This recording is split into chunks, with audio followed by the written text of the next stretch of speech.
כדי שנחיה. תם ונשלם, כוסה החוב, עבדים היינו ועכשיו בנכורים. אנחנו לא Mais on va ouvrir la parole de Dieu ensemble. Voilà, juste ceci. Souvenez-vous, on est dans l'histoire d'Abraham et au chapitre 12, tout a commencé par cette parole de Dieu. Chapitre 12, verset 7, je fais une petite révision très rapide. L'Éternel apparut à Abraham et dit « Je donnerai ce pays à ta postérité ».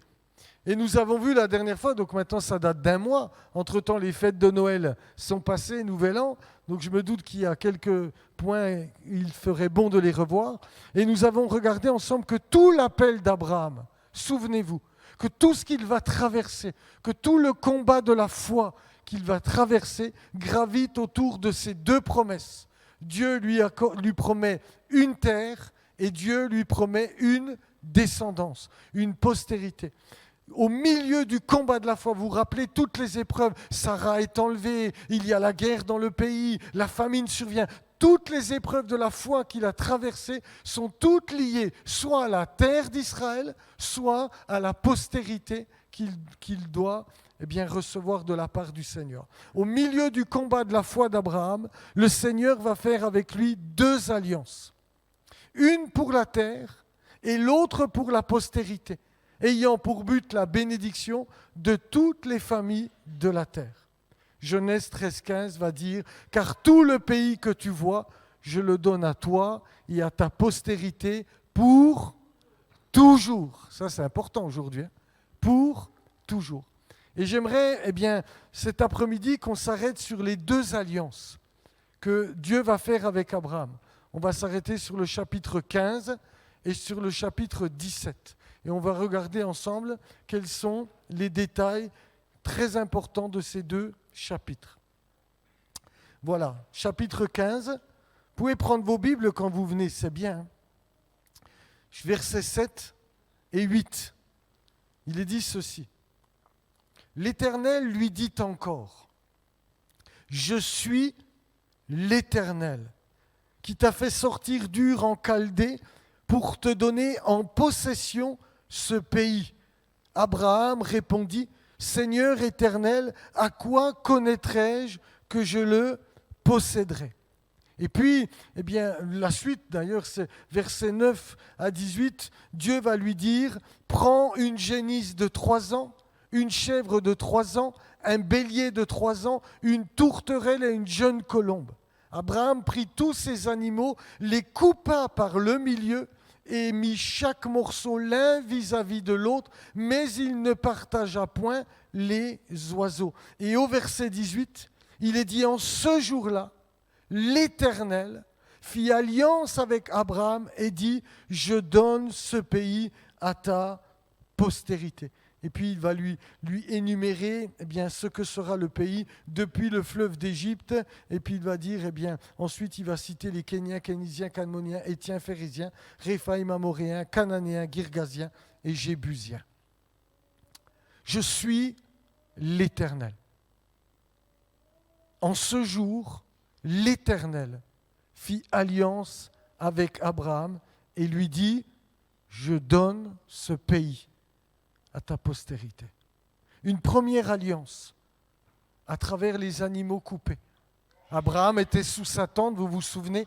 Et puis Dieu va lui dire, au début du chapitre 15, je suis ton bouclier, ta récompense sera grande, crains pas Abraham. Et celui-ci va dire, mais Seigneur, que me donneras-tu ? J'ai pas d'enfant. Et les années étaient déjà passées. Et puis Dieu va lui dire, sors un peu de ta tente et regarde les étoiles, vous connaissez. Et puis, si tu peux les dénombrer, telle sera ta postérité. Et il est dit, Abraham crut Dieu et cela lui fut imputé à justice. Dieu a trouvé agréable la foi d'Abraham. Et ensuite, il va lui dire, l'Éternel lui dit encore, Je suis l'Éternel et je vais te donner ce pays. Et il va y avoir cette fameuse alliance, cette alliance entre les animaux, dit le texte. Dieu va lui demander de prendre une génisse, une chèvre, un bélier, une tourterelle et une jeune colombe. Alors ce qui est très intéressant, je ne vais pas détailler parce que ce serait trop long cet après-midi, vous aurez le loisir de le faire à la maison, c'est tous les animaux qu'on va retrouver dans le Lévitique. Tous ces animaux qui symbolisent le sacrifice de Christ à la croix. Et Dieu va lui dire, tu vas les couper en deux, sauf la tourterelle ou la jeune colombe, et puis tu vas les mettre vis-à-vis l'un de l'autre. Une ancienne coutume, à l'époque biblique, voulait qu'une alliance soit contractée en découpant un animal et en passant entre les morceaux. Les parties impliquées passaient entre les animaux pour garantir qu'ils s'en tiendraient aux clauses de leur alliance. Dans un rituel d'alliance bilatérale, les deux contractants passaient entre les morceaux en appelant sur eux le sort fait aux animaux au cas où ils se montreraient infidèles aux engagements du contrat. C'était quelque chose qui était connu à l'époque. Dans le livre de Jérémie, je l'ai cité plus bas, 34, versets 18 à 19, regardez ce que Dieu dit. « Je livrerai les hommes qui ont violé mon alliance, qui n'ont pas observé les conditions du pacte qu'ils avaient fait devant moi, en coupant un veau en deux et en passant entre ces morceaux. Je livrerai les chefs de Juda et les chefs de Jérusalem, les eunuques, les sacrificateurs et tout le peuple du pays qui ont passé entre les morceaux du veau. » C'était une coutume qui était pratiquée à l'époque. On appelle ça une alliance de sang. C'est-à-dire que si tu ne respectes pas les clauses de l'alliance, il en sera fait de toi comme de ces animaux, ton sang sera versé. Et donc Dieu va venir vers Abraham et lui dire je suis l'Éternel et je donne ce pays. Retenez bien ça, j'insiste en le répétant. Je suis l'Éternel et je donne ce pays. Et il va assurer à Abraham de la véracité de cette promesse en lui demandant de faire une alliance. Sauf que normalement, les deux parties doivent passer. Mais là, on ne l'a pas lu, vous connaissez l'histoire. Il n'y a que Dieu lui-même, unilatéralement, qui va s'engager. De la même manière que Christ seul s'est engagé à la croix pour la nouvelle alliance. Dieu va faire alliance avec Abraham, et certains disent qu'il tournait comme un 8, comme si c'était une alliance éternelle qui ne se termine pas. Mais je ne l'ai pas mis parce que certains disent que ça existe, d'autres pas. Donc je fais attention à ne pas dire n'importe quoi. Dieu va faire une première alliance avec Abraham à travers les animaux. Dieu s'engage. Je suis l'Éternel. Et ce pays, c'est sûr, c'est pour toi. Regardez avec moi. Dieu assure à Abraham de sa fidélité. L'alliance est scellée d'une façon irrévocable. Mesurez ce que je suis en train de vous dire. Je remonte pour que vous ne voyez pas. Mesurez ce que je suis en train de vous dire. C'est une alliance dans le sang. C'est-à-dire que Dieu s'engage lui-même comme en disant, si je ne tiens pas ma promesse, que je sois mort demain. Je ne sais pas si vous comprenez, c'est une alliance certaine. En passant, l'alliance de sang, c'était irrévocable. Et Dieu va faire cela avec Abraham. Il lui assure de sa promesse, mais en plus de cela, regardez ce que va faire le texte en hébreu. Dieu assure à Abraham de sa fidélité, l'alliance est scellée d'une façon irrévocable, et il va dire, je donne. Elle est là, j'ai vu qu'elle était venue, Évangéline, elle est où ? Elle connaît bien l'hébreu, très très bien. Eh bien, regarde ce qui est dit, natati. Natati, ce n'est pas un présent. Tu es d'accord avec moi ? Natati, c'est un verbe qui est au passé. En gros, il lui dit « j'ai donné ». Ces choses ne sont encore pas, mais c'est quelque chose d'irrévocable, quelque chose que Dieu affirme et assure à Abraham. Ce verbe n'est pas au présent ni au futur, il est au passé. C'est comme si c'était déjà accompli. Le commentateur Abraham Ben Ezra va dire ceci, la forme du passé indique que ce pays était destiné depuis longtemps à Israël, comme il apparaît par ailleurs dans le Deutéronome 32:8 depuis la génération de la tour de Babel. Lorsque le Très-Haut établit les nations en dispersant les enfants de l'homme, il fixa les limites des peuples selon le nombre des fils d'Israël. Quand Dieu a établi les nations, il avait fixé à Israël une portion, une terre qui est irrévocable. Et à travers cette alliance, Dieu assure à Abraham. Vous savez, frères et sœurs, je pourrais nous faire entrer dans les réalités actuelles. On peut me raconter ce qu'on veut à l'ONU. Voilà ce que Dieu a fait il y a des milliers d'années. Et que les nations contestent ou pas, Dieu a dit, j'ai donné cette terre à ta postérité. Elle lui appartient. Qu'il y ait eu des exils ou pas, Dieu a parlé et Dieu accomplira sa promesse. Vous êtes d'accord? Mais c'est un autre sujet qu'on abordera peut-être une autre fois. J'ai donné. Mais je vais continuer. Parce que maintenant, je voudrais surtout vous faire entrer dans la deuxième alliance. Au chapitre 17, cette fois-ci. Chapitre 17, versets 1 à 11. Où il est dit ceci, lorsqu'Abraham fut âgé de 99 ans, l'Éternel apparut à Abraham et lui dit, je suis le Dieu Tout-Puissant. Marche devant ma face et sois intègre. J'établirai mon alliance entre moi et toi et je te multiplierai à l'extrême. C'est ici mon alliance que vous garderez entre moi et vous et ta postérité après toi. Tout mâle parmi vous sera circoncis, vous vous circoncirez et ce sera un signe d'alliance entre moi et vous. Dieu va faire une deuxième alliance avec Abraham. En plus de la première, il va en faire une seconde. Vous avez remarqué, la première est faite sous le nom de l'Éternel. Et cette première alliance, elle lui assure un pays, la terre d'Israël. Cette fois-ci, Dieu va faire une seconde alliance avec Abraham, mais non pas sous le nom de l'Éternel, sous le nom d'El Shaddai, le Tout-Puissant.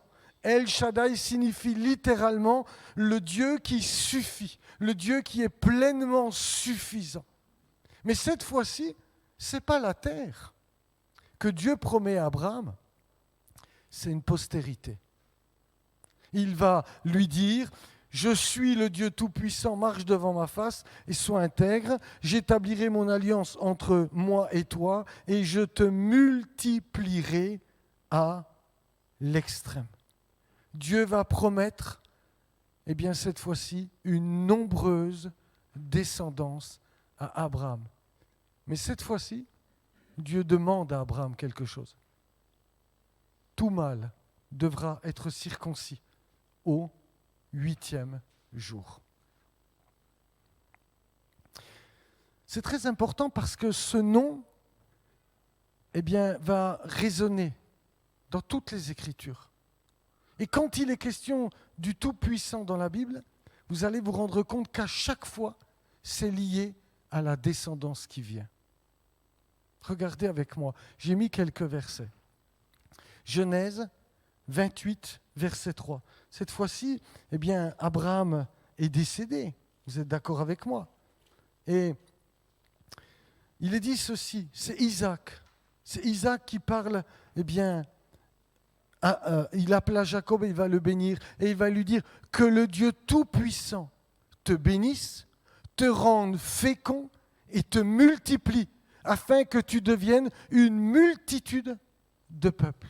Cette multiplication de la postérité, elle passe sous le nom d'El Shaddai. Vous me suivez ou pas? Il y a une alliance qui est faite sous le nom de l'Éternel qui ne concernera que la terre. Et il y a une alliance qui est faite sous le nom d'El Shaddai, du Tout-Puissant, qui concerne toujours la descendance, la postérité.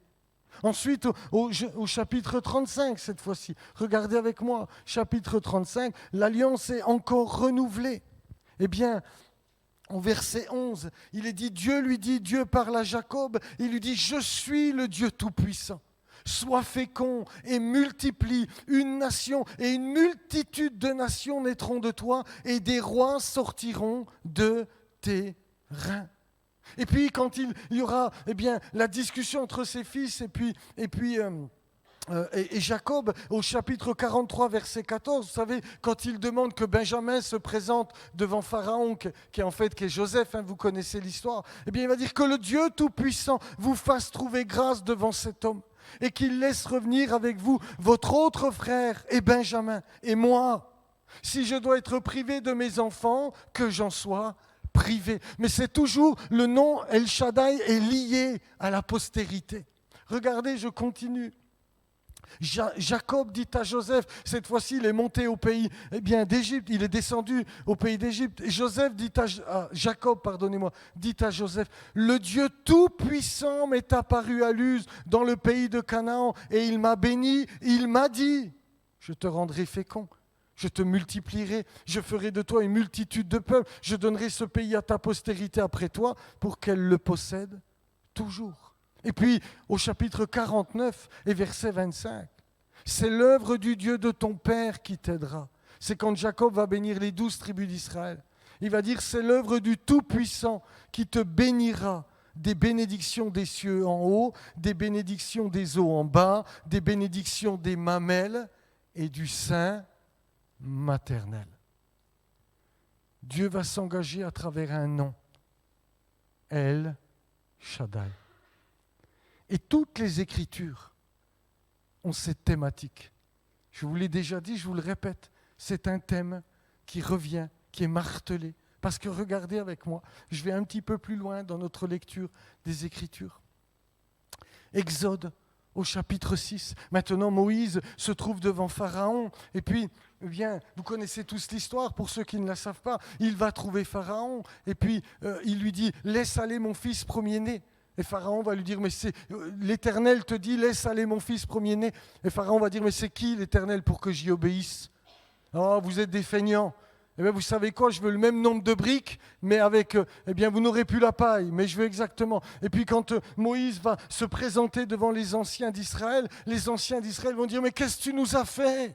Maintenant, tu as mis une épée dans la main de Pharaon. Ne sais-tu pas que nous sommes ses esclaves? Mais qu'est-ce que tu as fait? Et puis Moïse va se présenter devant Dieu en disant, Seigneur, mais pourquoi? Leur condition est pire maintenant qu'avant que je ne vienne. Explique-moi. Et puis Dieu va lui dire ceci. Je suis apparu à Abraham, à Isaac et à Jacob comme le Dieu Tout-Puissant. Mais sous mon nom, l'Éternel, je n'ai pas été reconnu par eux. C'est bizarre. Vous en conviendrez avec moi. Puisqu'il s'est révélé sous le nom de l'Éternel. À partir du chapitre 2, ce nom apparaît. Il s'est révélé avec une alliance avec Abraham. Pourquoi Dieu dit à Moïse, pourquoi le texte dit-il que Dieu s'est révélé comme El Shaddai et non comme l'Éternel, alors qu'ils le connaissent? Pour une raison simple. Et vous allez comprendre. Exode au chapitre 1er, verset 7. Il va dire, les enfants d'Israël furent féconds et multiplièrent, ils s'accrurent et devinrent de plus en plus puissants, et le pays en fut rempli. Vous avez remarqué combien de fois, regardez, chapitre 28, verset 3, le Tout-Puissant te bénisse, te rende fécond et te multiplie. Chapitre 35, verset 11, je suis le Dieu Tout-Puissant, sois fécond et multiplie. Et j'écourte au Exode chapitre 1er, Israël furent féconds et multiplièrent. C'est-à-dire que sous le nom d'El Shaddai, c'est quelque chose que j'ai accompli. Le peuple a été fécond et il s'est multiplié à tel point qu'ils ont rempli tout le pays. Mais maintenant, c'est le moment d'entrer sur la terre d'Israël.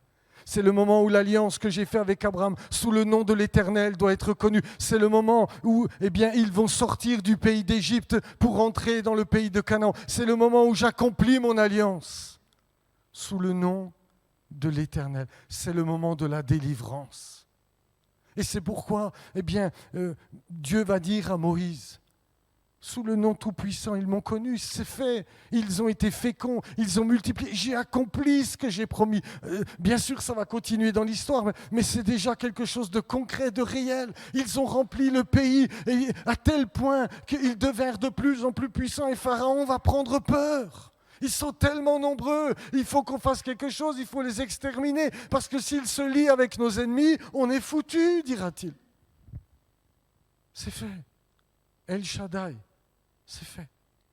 Mais maintenant, ils vont entrer dans la terre promise. Donc ils ne m'ont encore pas connu. Ce n'est pas qu'ils ne le connaissent pas, mais Dieu parle de ses alliances qu'il a fait avec Abraham. Vous me suivez? Oui? Je continue. Ruth, regardez comme c'est beau. Vous allez comprendre, parce que c'est comme ça qu'on comprend. Si on démarre du bon fondement, tout le reste des Écritures, c'est clair. Elle leur dit, ne m'appelez pas Naomi, vous connaissez l'histoire. Ils reviennent de Moab. Son mari, ses 2 enfants sont morts. Donc cette femme va dire, mais ne m'appelez pas Naomi, la gracieuse. Appelez-moi Mara, la mère. Car le Tout-Puissant m'a rempli d'amertume. J'étais dans l'abondance à mon départ, et l'Éternel me ramène les mains vides. Vous ne trouvez pas ça incroyable? Pourquoi tantôt El Shaddai éternel? Parce qu'elle a perdu ses enfants. Elle a quitté le pays d'Israël. Mais voilà qu'elle revient.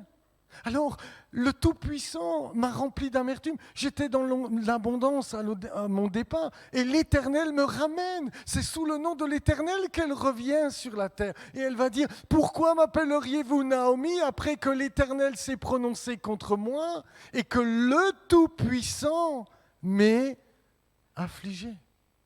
Elle a perdu ses 2 fils et son mari, bien sûr. Et c'est pour ça qu'elle parle tantôt d'El Shaddai et tantôt de l'Éternel. Elle revient par la grâce de Dieu, sous le nom de l'Éternel.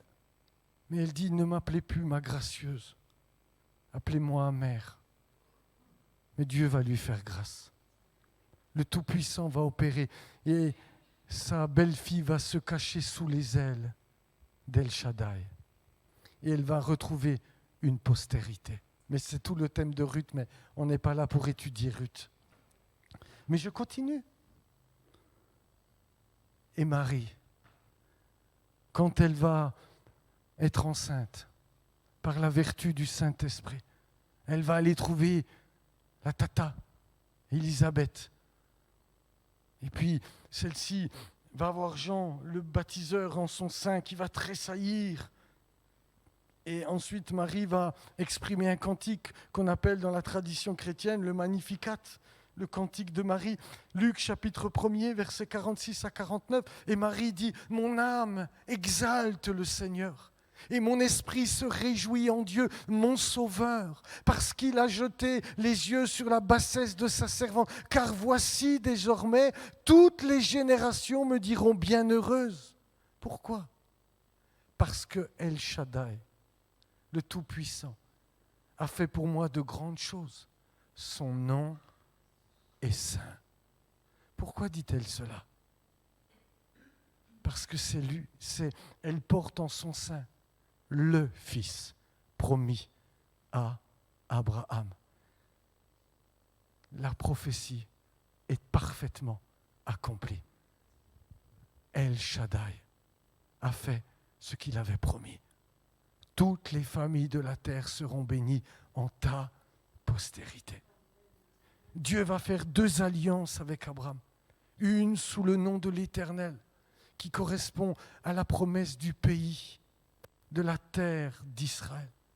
Et une seconde sous le nom d'El Shaddai. Et ce qui est très intéressant, et je vous laisse ça en exercice, elle est où Nadège? Tu te caches. Nadège, elle aime bien les exercices. Je ne l'ai pas mis, je ne l'ai pas fait volontairement parce que je ne veux pas être trop long à chaque fois. Regardez le livre de l'Apocalypse. J'ai de mémoire, 9 fois, il est question du Tout-Puissant. 9 fois.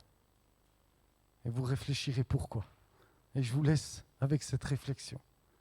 El Shaddai. Maintenant, le fils d'Abraham qui va apporter le salut au monde a été donné à une femme. Myriam, Marie. Son nom est saint. le Tout-Puissant. Alléluia. La Bible, vous comprenez, je fais exprès pour que ça vous aide à comprendre. Tout est thématique. Il y a des thèmes comme ça qui reviennent et qui partent du livre de la Genèse jusqu'à l'Apocalypse. Et notre job, c'est de les trouver, c'est de les découvrir. Et puis, la parole s'enrichit et la parole commence à s'éclairer. On comprend Naomi, on comprend Marie, on comprend pourquoi il est question de ces choses. Et ça pose un fondement sur notre vie. Et on ne dit pas la Bible, c'est qu'elle ne dit pas. Et on n'extrapole pas sur ce que disent les Écritures. C'est très important. Vous êtes d'accord avec moi ou pas? Je vous sens un peu endormi cet après-midi, non? Ou alors c'est moi. Voilà ce que dit le texte. À l'âge de 8 jours, tout mâle parmi vous sera circoncis, selon vos générations. Qu'il soit né, écoutez bien cela, qu'il soit né dans la maison, ou qu'il soit acquis à prix d'argent de tout fils d'étranger sans appartenir à ta race. Tout le monde passait par l'opération, je ne sais pas comment dire, de circoncision, sans exception. Sinon, tu n'entrais pas dans l'alliance. Tu ne fais pas partie de ce peuple. Tu ne fais pas partie de ceux à qui Dieu a promis une descendance. En hébreu, circoncision, on appelle ça Brit Mila. Brit signifie alliance et Mila signifie littéralement soit un mot, ça peut dire un mot, Mila, ou alors circoncision. Une alliance de circoncision. Mais Mila vient d'une racine, moule, qui veut dire circoncire, couper, être taillé. Mais aussi, et on en parle très peu, ce mot veut dire devant, en face. La Brit Mila, c'est-à-dire la circoncision, représente donc une alliance en vis-à-vis avec Dieu, miroir de son intimité. Parce que c'est de cela qu'il est question dans la circoncision. Il est question de l'intimité de l'homme qui va être mise à nu. D'accord ? Dans Genèse 17, Dieu se révèle à Abraham sous le nom de El Shaddai au moment précis où toute capacité humaine d'engendrer est éteinte. Regardez avec moi, reprenez Genèse 17, verset 1er. Souvenez-vous exactement de ce qu'il est dit. Lorsqu'Abraham fut âgé de 99 ans, sa femme est toujours stérile. Et Dieu s'approche de lui en lui demandant de faire un signe de l'alliance par la circoncision. C'est au moment précis où toute capacité humaine d'engendrer est éteinte. Abraham est âgé, Sarah est stérile. La promesse d'une descendance ne peut plus reposer sur la force naturelle. Vous êtes d'accord avec moi? Mais uniquement sur la toute-puissance divine. Sur El Shaddai, c'est dans ce contexte que Dieu établit l'alliance et en donne le signe de la circoncision. Je veux essayer de vous faire entrer dans ce que je pense que ça représente et ce que certains pensent que ça représente. À travers la circoncision, frères et sœurs, moi surtout frères, la partie la plus intime de l'homme est mise à nu. Vous êtes d'accord avec moi? Joseph le médecin, tu es d'accord avec moi? Devant Dieu, en exposant ce qui est le plus personnel et le plus vulnérable, l'homme reconnaît que sa fécondité, son avenir et sa postérité ne lui appartiennent pas, mais dépendent entièrement du Dieu El Shaddai, du Dieu Tout-Puissant. La circoncision devient ainsi un acte d'humilité et de circoncision, de consécration, où la chair est placée sous l'autorité d'El Shaddai afin que la vie et la promesse procèdent de lui seul. En vérité, cette marque que Dieu va, c'est une marque profonde d'humilité devant Dieu. C'est de lui dire, mais je ne peux rien, je suis mis à nu. Il y a quelque chose qui est mis à nu, c'est-à-dire, je reconnais mon incapacité. Mais je crois que tu peux le faire. Je vais essayer d'aller doucement pour qu'on se comprenne bien. Je crois que tu peux le faire. Parce que tu es El Shaddai. Alors par la foi, J'engage cet acte et ce signe de l'alliance. Je fais circoncire mes enfants en saisissant et en comprenant que leur avenir, leur postérité ne dépend pas de leur force et de leur capacité, mais elle dépend que de celui qui s'est engagé à accomplir sa promesse. Cette alliance est aussi un acte de foi.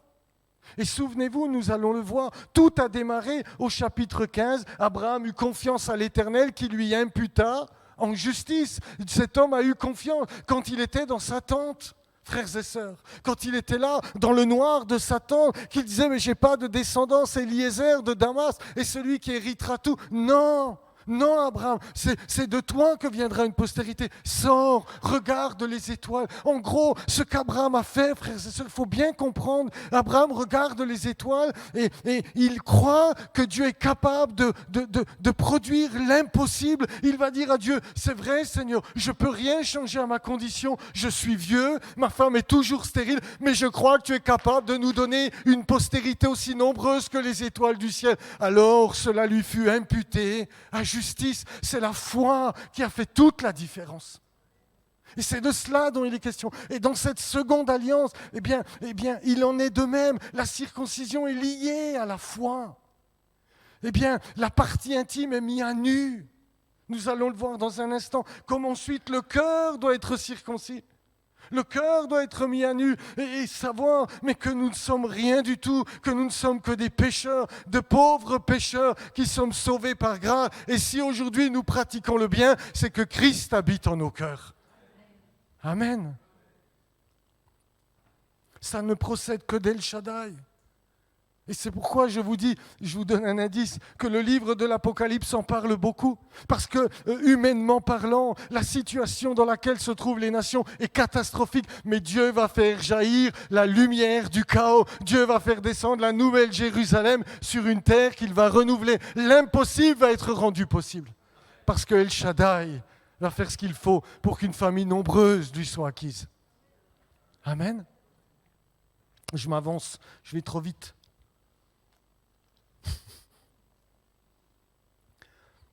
Regardez et réfléchissez à ça. L'histoire de la pérennité d'Israël repose entièrement sur la toute-puissance de Dieu. Dès l'appel d'Abraham, rien ne relève du possible humain. Réfléchissez à ça. C'est un langage qu'on doit entendre. Dès l'appel d'Abraham, sa femme est stérile. Il vit dans un pays qui ne lui appartient pas. Je ne vais pas revenir sur le combat de la foi d'Abraham, mais rien ne relève du possible humain. Un vieux couple stérile reçoit la promesse d'une descendance, non par la force de la chair, mais par la promesse du Tout-Puissant. Israël naît d'un miracle et demeure par le même miracle. Nous devons comprendre, et ça nous aide à comprendre pourquoi Israël est toujours là et qu'ils enquiquinent toujours toutes les nations, parce que ce peuple est né d'un miracle et il demeure par le miracle de Dieu. Alléluia! Alors je les aime. Si c'est un miracle, je les aime. Malheur aux antisémites. À travers l'esclavage, l'exil, les persécutions, les tentatives d'anéantissement, la survie d'Israël ne s'explique ni par le nombre, ni par les capacités militaires, même si aujourd'hui ils ont une grande armée, ni par la sagesse humaine, mais par la fidélité et la puissance de Dieu à son alliance. Israël existe parce que Dieu est puissant pour accomplir ce qu'il a promis, et son histoire proclame que ce que Dieu établit, nul ne peut l'abolir. Ce qu'il dit, ce qu'il promet, s'accomplit toujours. Alléluia. Et c'est pourquoi je vous répète, dans le dernier livre de la Bible, il sera souvent question du Tout-Puissant, parce qu'il accomplira tout ce qu'il a promis. Tout ce qu'il a promis. Regardez ce que Paul dit. Quelle heure il est? Ça va. Romains 4. Regardez ce que Paul dit. Et il reçut, versets 11 à 12, le signe de la circoncision comme sceau de l'injustice qu'il avait obtenu par la foi. Je vous ai dit, en fait, tout est lié à cette foi. Par la foi, quand il était incirconcis. Pour quelle raison? Afin d'être le père de tous les incirconcis qui croient, pour que la justice leur soit aussi imputée, et le Père des circoncis, qui ne sont pas seulement circoncis, mais encore qui marchent sur les traces de la foi de notre Père Abraham quand il était incirconcis. C'est-à-dire que les deux ont besoin de cette foi-là. Les deux ont besoin de la foi. Et la circoncision, en fait, est le sceau de la justice qu'il a obtenue par la foi. Colossiens, chapitre 2, Paul dira, « Et c'est en lui que vous avez été circoncis, d'une circoncision que la main n'a pas faite, mais de la circoncision de Christ qui consiste dans le dépouillement du corps de la chair. Ayant été ensevelis avec lui par le baptême, vous êtes aussi ressuscités en lui et avec lui par la foi en la puissance de Dieu qui l'a ressuscité des morts. » C'est la foi qui est important dans cette affaire-là. Alors bien sûr que Israël doit continuer de circoncire ses fils au 8e jour, parce que c'est une marque d'identité. Ce n'est pas un problème dans la Bible. Souvenez-vous de Paul et Timothée, Actes chapitre 16. Il est dit que quand il a vu Timothée, on rend de lui un bon témoignage, c'était un disciple, etc. Il apprend qu'il a une mère juive et un père grec, et il le fait circoncire. Mais quand il prend Tite dans son équipe, Tite qui est entièrement grec, il ne le fait pas circoncire. Mais pour ce qui concerne le juif, ce n'est pas un problème d'être circoncis. C'est leur identité. Vous comprenez ce que je veux dire? Mais pour le non-juif, ne te fais pas circoncire. Parce que tu as la foi d'Abraham. Je ne sais pas si vous allez me suivre là. Vous me comprenez ou pas? C'est très important. Paul, regardez, 1 Corinthiens 7. Allez, 1 Corinthiens 7. Comme ça, je pose un truc. Ah, c'est pas bien de dire truc, ma femme, elle va me reprendre. Je déclare quelque chose. 1 Corinthiens 7, verset 17. Comprenez bien cela, parce que je sais ce que certains vont dire. Seulement que chacun marche selon la part que le Seigneur lui a faite, selon l'appel qu'il a reçu de Dieu. C'est ainsi que je l'ordonne dans toutes les églises. Quelqu'un a-t-il été appelé étant circoncis, qu'il demeure circoncis? Quelqu'un a-t-il été appelé étant incirconcis, qu'il ne se fasse pas circoncire? La circoncision n'est rien, l'incirconcision n'est rien, mais l'observation des commandements de Dieu est tout, que chacun demeure dans l'état où il était lorsqu'il a été appelé. Paul est clair, l'objectif de Dieu, Fred, il dit que mon passage préféré, c'est Éphésiens 2, et il a raison. Des deux, il en a fait un dans le Messie. Des juifs et des non-juifs, unis par la croix dans le Messie. Mais chacun garde son identité. C'est ça toute la sagesse de Paul. Et nous devons bien comprendre cela. C'est qu'il ne demandait pas aux juifs de devenir des païens et il ne demandait pas aux païens de devenir des juifs. Chacun conservait son identité. Ce qu'il fallait faire, c'est le minimum pour qu'on ait une communion ensemble. Vous comprenez? Acte 15. Mais quand on relit ça, regardez. Genèse 17. Il est dit, à l'âge de 8 jours, tout mâle parmi vous sera circoncis selon vos générations, qu'il soit né dans la maison ou qu'il soit acquis à prix et d'argent de tout fils d'étranger, sans appartenir à ta race. Acte 15. Les pharisiens qui ont cru en Jésus montent à Jérusalem. Ils étaient déjà à Jérusalem, les pharisiens, pour la plupart. Il dit, il y a des non-juifs qui viennent de se convertir. Il faut les faire circoncire. C'est la Torah qui le dit.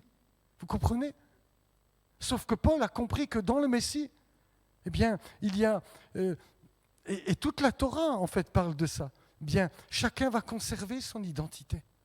Alors, il ne sera pas question de faire circoncire, de nous demander de faire Shabbat, de nous demander de pratiquer. Tu peux faire les fêtes, tu peux pratiquer ces choses. Ce n'est pas un mal, c'est ta liberté. Si tu veux allumer 2 bougies et manger les super ralottes d'Évangeline, ce n'est pas un problème. Parce qu'elle fait des ralottes au top. Et donc, c'est ta liberté. Mais ne crois pas que ça t'apporte un avantage spirituel. Parce que nous avons tout dans le Messie. Mais ne demande pas à tes frères juifs, pour prouver que ce soit des bons disciples du Messie, de manger un jambon beurre. S'ils veulent manger cachère, laisse-les manger cachère. C'est leur liberté aussi. S'ils veulent conserver leur identité, habiter sur la terre d'Israël, c'est leur pleine liberté. Nous devons nous considérer l'un et l'autre dans notre identité.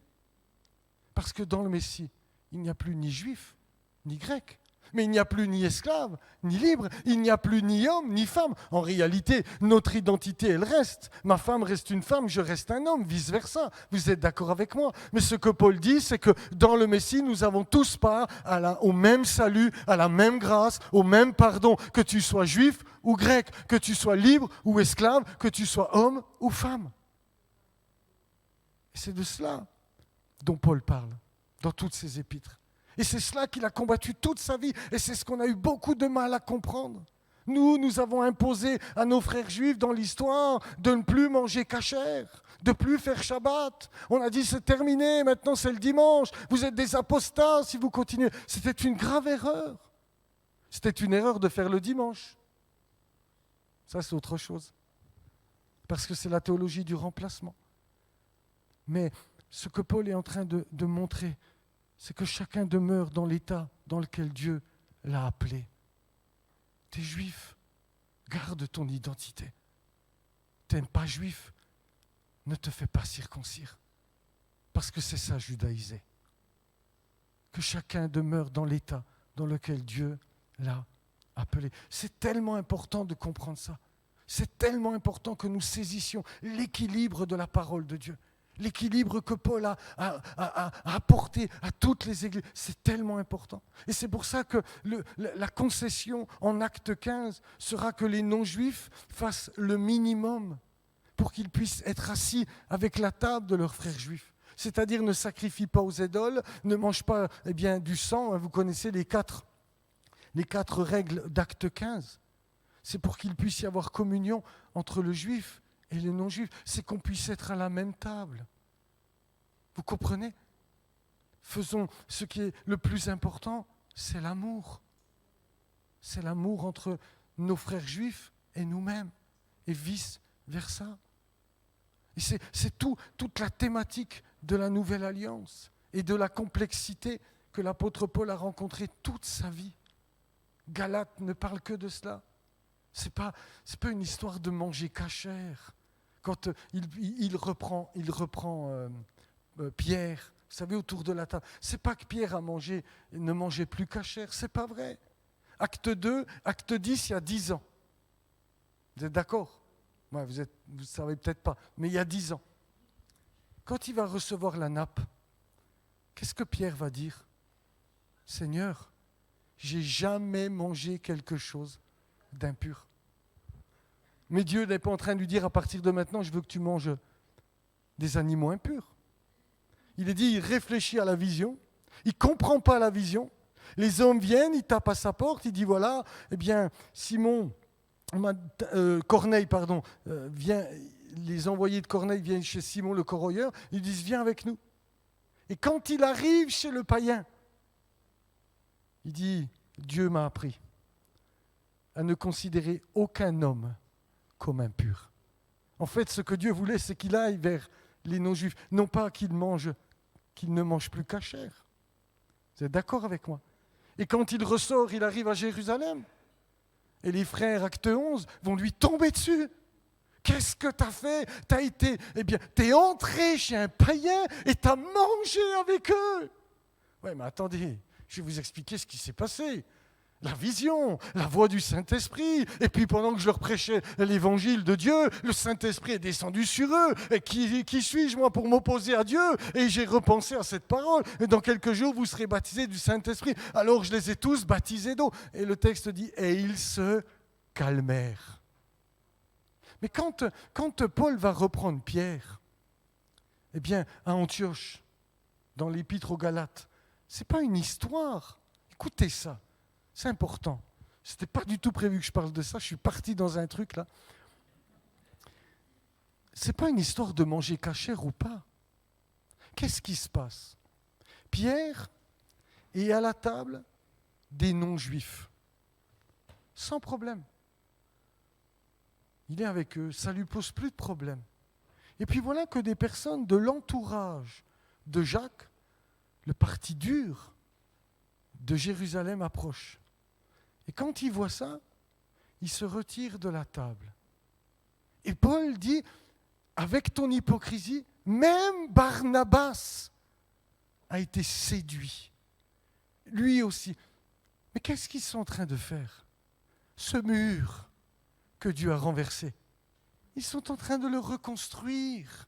Ce n'est pas une histoire qui mangeait cachère ou pas. En fait, il va dire, mais tu touches à la vérité de l'Évangile, au cœur de l'Évangile. Tu es en train de reconstruire ce mur. Tu es en train de mettre une distance entre les non-juifs et les juifs. Tu es en train de refaire ce que Dieu n'a jamais demandé parce que ça n'a jamais existé. Et tu es en train de créer, de reconstruire le mur que Christ lui-même a abattu.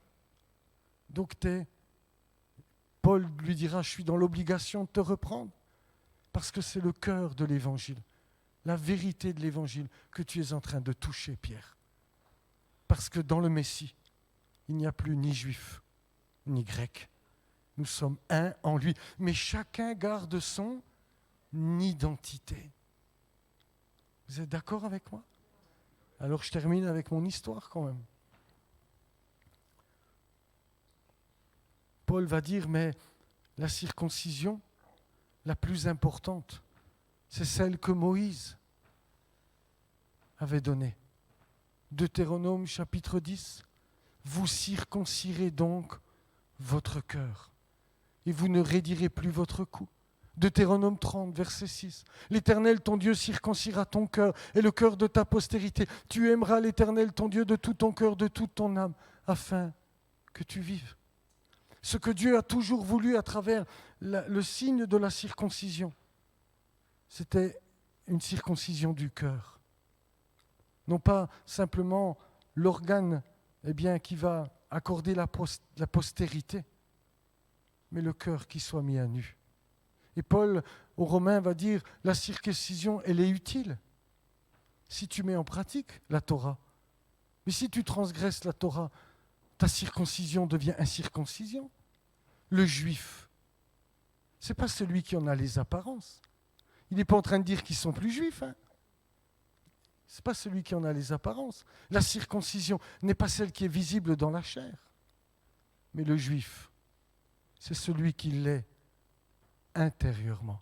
Et la circoncision, c'est celle du cœur, selon l'esprit, et non selon la lettre. Ce que Dieu a toujours voulu, c'est un cœur circoncis. Et la circoncision physique n'en est qu'une image. La partie la plus intime doit être à nu devant Dieu. Je parlais ce matin, je disais, ce que Dieu cherche, ce n'est pas qu'on cache notre nudité comme Adam dans le jardin d'Éden, c'est qu'on mette la ceinture de vérité, c'est qu'on laisse la lumière venir sur notre nudité, c'est qu'on comprenne que tout dépend que de lui, tout ne repose que sur lui, c'est par lui, pour lui et de lui que sont toutes choses. C'est que nous comprenions que notre vie éternelle ne dépend que du Tout-Puissant. C'est que tout ce qui nous attend ne dépend que du Tout-Puissant. C'est le Tout-Puissant qui nous restaurera dans l'Éden que nous avons perdu. C'est le Tout-Puissant qui fera descendre du haut des cieux une nouvelle Jérusalem. Ce que Dieu veut, c'est des cœurs mis à nu. C'est des cœurs qui ont compris leur misère, c'est des cœurs brisés, des cœurs qui ont saisi qu'ils ne sont rien, qu'ils n'ont aucune capacité, qu'ils ne peuvent pas produire le bon parce que le mal habite en notre chair. C'est ça que Dieu voulait. Abraham, fais-moi confiance. Fais-moi confiance. Je ferai l'impossible. Je te donnerai une postérité si grande jusqu'à l'infini. Si tu peux compter les étoiles du ciel, les grains de sable sur la mer, telle sera ta descendance. Un vieillard de 99 ans, il dit ça, frères et sœurs. Fais-moi confiance. C'est vrai, tu es incapable, mais je m'appelle El Shaddai. C'est vrai que l'Église est incapable. C'est vrai que l'Église est bien misérable. Mais un jour, nous nous tiendrons devant le trône. Pas parce que nous aurons tout bien fait, parce qu'El Shaddai l'aura décidé ainsi, et parce que sa parole s'accomplira à notre égard. Et nous serons pour les siècles des siècles reconnaissants à la grâce du Seigneur. Amen. Et je vais terminer par ceci. Voici mon alliance que je fais avec toi. Tu deviendras père d'une multitude de nations. On ne t'appellera plus Avram, mais ton nom sera Avraham, car je te rends père d'une multitude de nations. Vous avez en hébreu le mot Avraham, qui veut dire père élevé. Et Dieu va rajouter une lettre, un He, qui va devenir Avraham, père d'une multitude. Et puis, 10 versets plus loin, Dieu dit à Abraham, tu ne donneras plus à Sarai, ta femme, le nom de Sarai, mais son nom sera Sarah. Cette fois-ci, vous l'aurez remarqué, sans comprendre l'hébreu, les 3 petites lettres, Sarai, princesse, Sarah, femme noble, il y a une petite lettre, la dernière, ça s'appelle un yod. Et Dieu va l'enlever. Et à la place, il va mettre un He, comme il l'a mis à Abraham.